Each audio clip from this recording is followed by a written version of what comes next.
Bule akui belajar bahasa Indonesia sangat susah dan tricky.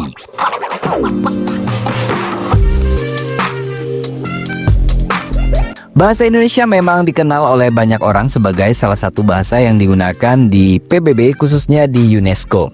Artinya banyak bangsa-bangsa yang kini belajar bahasa Indonesia, layaknya mereka belajar bahasa Inggris, Mandarin, dan juga bahasa Arab. Namun ternyata banyak juga bule yang mengatakan bahwa mereka bisa belajar bahasa Indonesia, bisa mempraktekannya sesuai yang ada di buku ataupun les bahasa Indonesia. Namun mereka sering terkaget-kaget bahwa mereka mempelajari bahasa yang bahkan jarang digunakan oleh penutur asli Indonesia. Sehingga mereka seringkali canggung, tidak lancar, kaku, dan beberapa kali juga ditertawakan oleh orang Indonesia asli ketika mereka berbicara.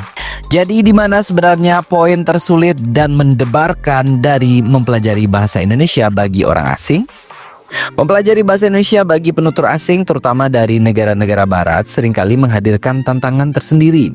Meskipun bahasa Indonesia dikenal memiliki struktur tata bahasa yang relatif sederhana dibandingkan dengan beberapa bahasa lainnya, terdapat sejumlah faktor linguistik, budaya, dan psikologis yang dapat menyulitkan proses pembelajaran bagi orang asing terhadap bahasa Indonesia. Berikut beberapa analisis komprehensif mengenai hal-hal yang membuat orang asing kesulitan dalam menggunakan bahasa Indonesia dalam tanda kutip secara lancar seperti native speaker. 1. Pengaruh bahasa ibu atau interferensi linguistik. Bahasa ibu penutur asing dapat mempengaruhi cara mereka memahami dan memproduksi bahasa Indonesia.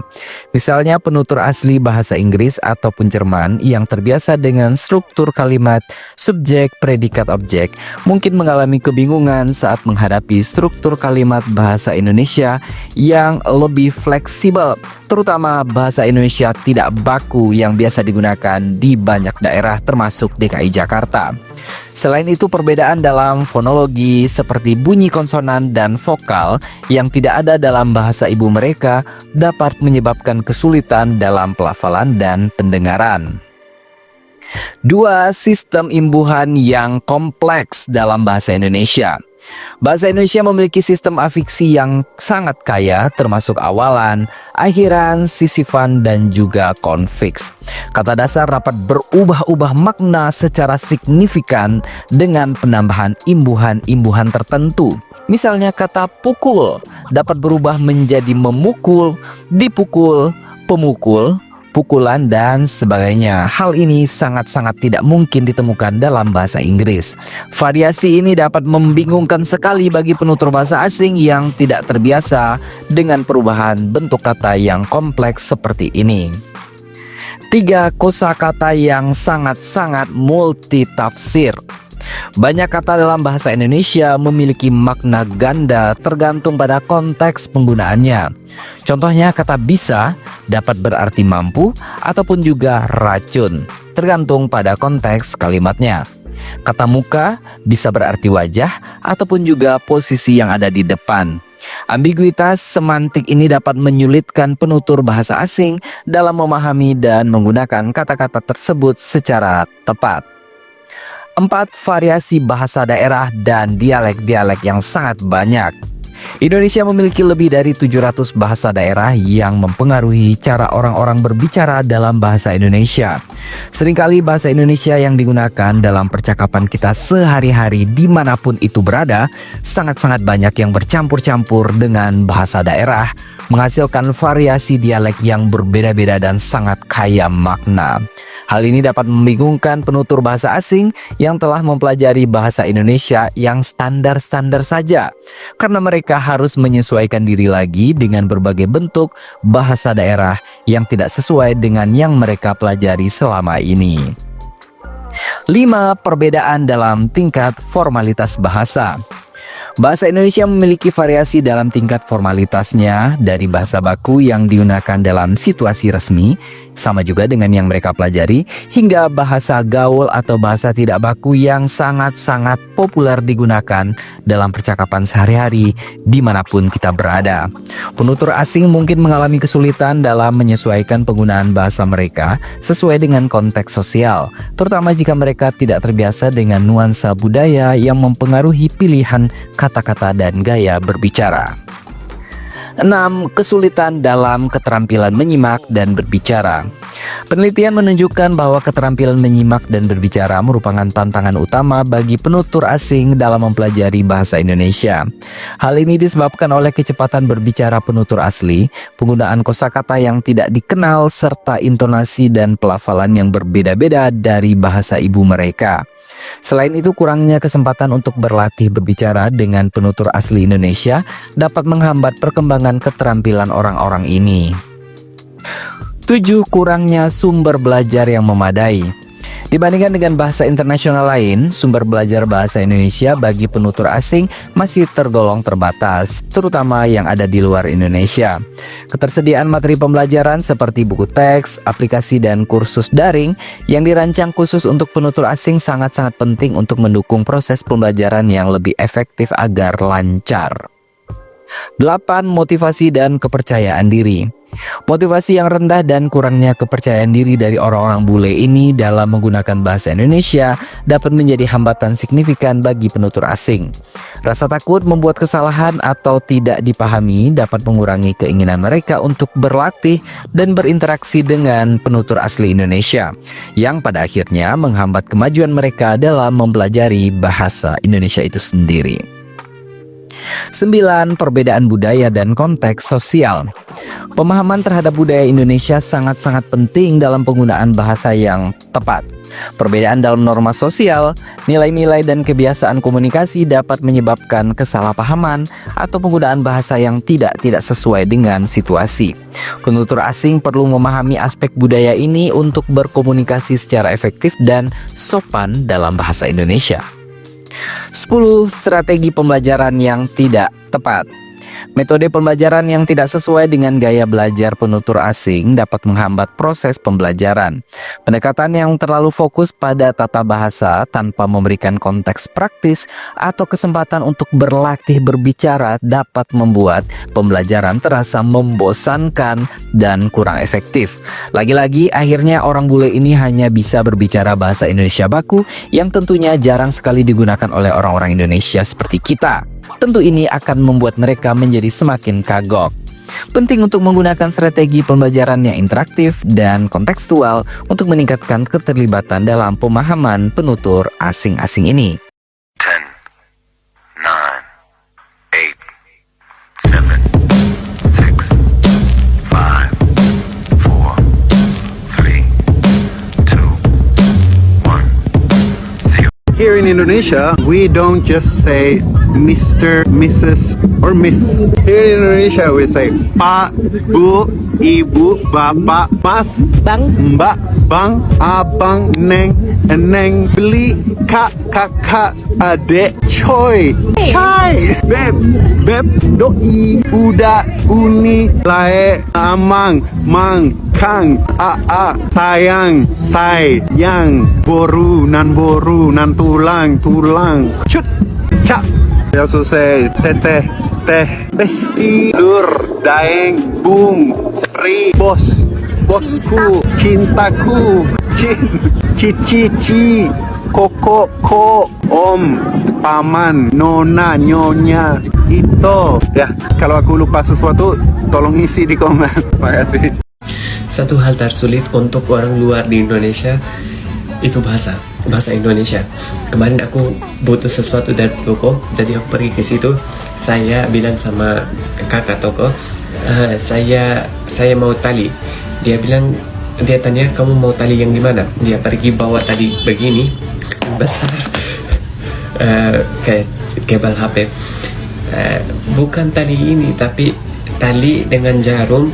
Kalau bajunya robek, bisa perbaiki dengan itu. Maksudku tali begini. Astagfirullah, dia ketawa terus. Aku juga malu banget.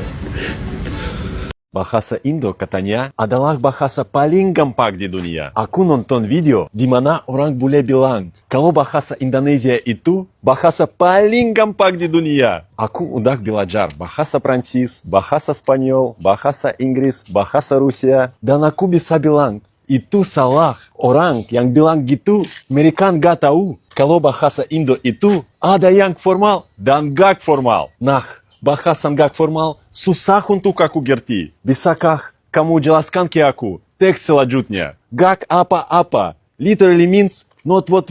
Padahal artinya itu it's okay. Hati-hati literally means hurt. Padahal artinya be careful. Bodoh amat.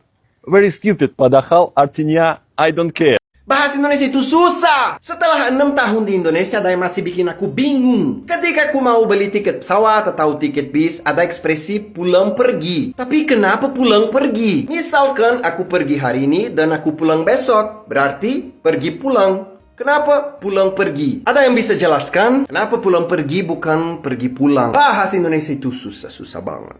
Learning Bahasa Indonesia, it's hard. And mostly because usually in the platform that people use, they teach you the formal way of speaking, but that's not how people speak. For example, if you refuse something, is tidak. But then you will hear Indonesian people say enggak, or enggak, or gak, or ga, or Or for example, there are words that describe whole sentences. You shouldn't have done that. Is can. Why did you do that? You will regret what you've done. Can. What? Luckily, on lister.co.id, you can learn the real Bahasa Indonesia, which still makes no sense, but you can learn it. You want to know the hardest part of learning Indonesian? I'll show you. Sebatang pohon. Based on what you just learned, you probably would think that this is called sebatang bunga. It's not. It's actually setangkai bunga. Hold on, it gets worse. Seekor kucing. Sebutir telur. Sebuah apel. Now guess what this is? I bet you can't. This is seorang pria. Lu kira bahasa Inggris susah, bahasa Indonesia gampang? Jelasin. Oleh means buy. Oleh-oleh means souvenir. Nanti means later. Dulu means the past. Nanti dulu means please wait a moment. Dada means chest. Dada means goodbye. What the? Percaya gak sih kalau gue bilang bahasa Indonesia itu lebih susah dibandingkan bahasa Inggris? Tonton video ini sampai habis ya. Jadi 2 tahun lalu itu gue bener-bener baru sadar kalau bahasa Indonesia ini lebih susah dibandingkan bahasa Inggris. Karena bahasa Indonesia ini sebenarnya punya kata kerja yang ribet banget gitu untuk dipelajarin. Buktinya nih ya, di bahasa Inggris makan itu eat. Nah variasinya cuman paling eat, ate, eaten, eating. Gak ada lagi guys. Nah di bahasa Indonesia ini tanpa kita sadari banyak banget variasi kata kerjanya. Contoh kata kerjanya ya, makan. Variasinya tuh ada makan, lagi makan, makan yuk. Nah ini artinya ngajak orang makan nih. Makan nih. Nah ini artinya lu nyuruh orang makan makanan yang lu pegang. Makan tuh. Nah ini artinya ada 2 nih. Gantung nada lu nya. Kalau lu ngomongnya makan tuh, artinya lu nyuruh orang makan makanan yang lu gak pegang. Kalau ngomongnya makan tuh, artinya lu puas setelah lu ngelakuin hal kasar atau kejam. Ada lagi nih, makanlah. Nah ini artinya banyak nih. Tergantung nadanya juga. Kalau lu ngomongnya makanlah, artinya lu bujuk orang untuk makan. Kalau lu ngomongnya makanlah, artilah di situ artinya pasti. Jadi antara makanlah artinya lu pasti makan, atau gak makanlah artinya lu pasti gak makan. Nah ada lagi nih, makanin. Itu artinya lu suruh orang untuk bantuin lu makan. Jadi kalau misalkan lu ngomong makanin lah, itu artinya lu kenyang. Ini hurufnya bacanya apa? Oh itu N. Oke, kalau ini ek berarti. Itu G. Terus ini bacanya eng. Itu eng. Oke, kalau ini bacanya apa? Itu E. Jadi ini binatang elang gitu ya. Sorry, itu hurufnya ada 3 pelafalan. E sama E. Jadi itu elang. Terus cara bedainnya gimana? Pakai feeling aja. Susah banget nih bahasa. Sebagai kesimpulan, meskipun bahasa Indonesia memiliki struktur yang relatif sederhana, berbagai faktor linguistik, budaya, dan psikologis dapat menyulitkan penutur asing dalam mempelajarinya. Dengan memahami tantangan-tantangan ini, pengajar dan pembelajar dapat mengembangkan strategi yang lebih efektif untuk mengatasi kesulitan dan meningkatkan kemampuan berbahasa Indonesia. Penting juga untuk menyediakan sumber belajar yang memadai dan menciptakan lingkungan yang mendukung bagi penutur asing dalam proses pembelajaran mereka. Jadi gimana nih, bahasa Indonesia lebih susah daripada bahasa Inggris atau Cina atau Arab nih? Jadi bagaimana menurut pendapat Anda?